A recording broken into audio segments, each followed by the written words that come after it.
Hey students, what's up? Jessica Bowman here. Thank you so much for gathering with us this way online. Hey, great news is I have an invitation just for you. An invitation to come here at the building in our garage on Sundays at 9 a.m. So consider gathering with us. I hope you take us up on this invitation and come here this summer and gather with us here in the garage. Hope to see you soon. Enjoy today's teaching.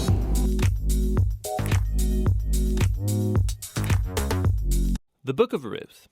It's a brilliant work of theological art, and it invites us to reflect on the question of how God is involved in the day-to-day joys and hardships of our lives. There are three main characters in the book: Naomi the widow, Ruth the Moabite, and Boaz the Israelite farmer.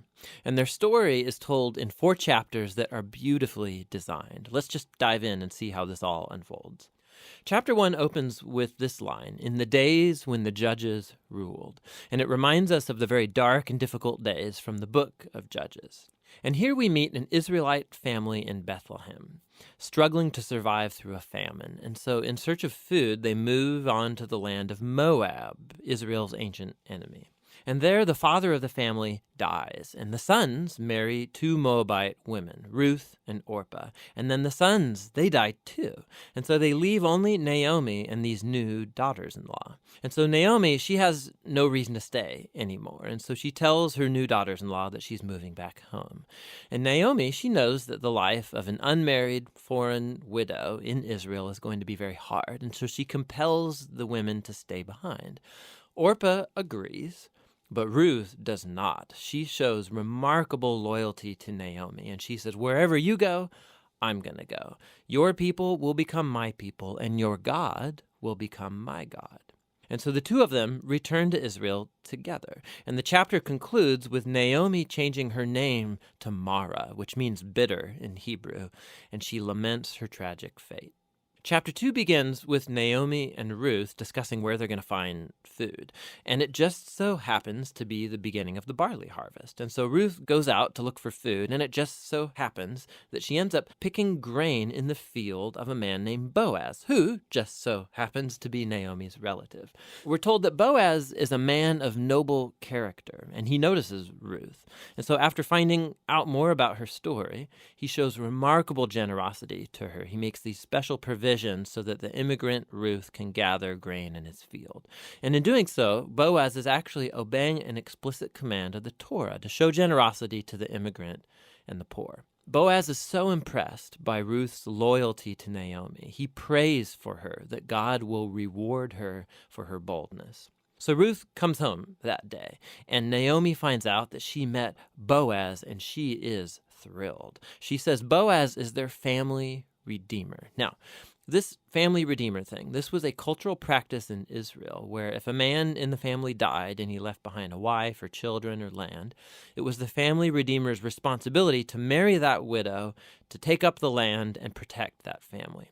So Naomi, she begins to hope that perhaps there might still be a future for her family. Chapter 3 begins with Naomi and Ruth making a plan to get Boaz to notice their situation. So Ruth is going to stop wearing clothes of a grieving widow, and she's going to show signs that she's available to be married. And so Ruth goes to meet Boaz on the farm that night. And as she approaches, Boaz wakes up and he's totally startled. And Ruth makes her intentions very clear. She asks if Boaz will redeem Naomi's family and marry her. Boaz is once again amazed by Ruth's loyalty to Naomi and her family, and he calls Ruth a woman of noble character. It's the same term used to describe the woman of Proverbs 31. So Boaz tells Ruth to wait until the next day, and he will redeem both Ruth and Naomi legally before the town elders. And so the chapter ends with Ruth returning to Naomi, and they marvel together at all of these recent events. In chapter 4, it all comes together. It turns out, at the last minute, Boaz discovers there is a family member who's closer to Naomi than he is, and he's actually eligible before him to redeem the family.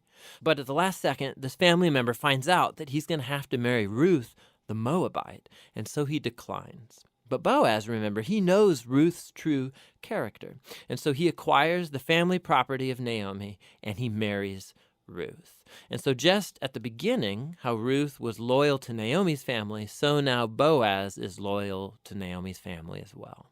The story concludes with a reversal of all of the tragedies from chapter 1. So the death of the husband and the sons is reversed as Ruth is married again and gives birth to a new son, granting joy to Naomi. And this symmetry between the opening and the closing, it's even more remarkable.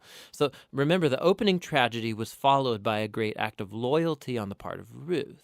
And that is now matched by Boaz's act of loyalty that leads to the family's final restoration. And this symmetry, it highlights the design of the internal chapters as well. So each of the chapters begins with Naomi and Ruth making a plan for their future, and that's followed by a providential meeting between Ruth and Boaz, and each chapter concludes with Naomi and Ruth rejoicing at what's taken place. This story is beautifully designed, and that design actually connects with a really interesting feature of the story, and that's how little God is mentioned. Right? The characters talk about God a few times, but the narrator actually never once mentions God doing anything directly in the story, and that's its brilliance. Because God's providence is at work behind every scene of this story, weaving together the circumstances and choices of all these characters. So Naomi, her tragedy leads her to think that God is punishing her, but actually the whole story is about God's mission to restore her and her family. And he's doing so through Ruth, through her boldness and loyalty, which brings healing to Naomi's life, but not without Boaz, who's a no-nonsense farmer who's full of generosity and loyalty. And so God uses his integrity combined with Ruth's boldness to save Naomi and her family.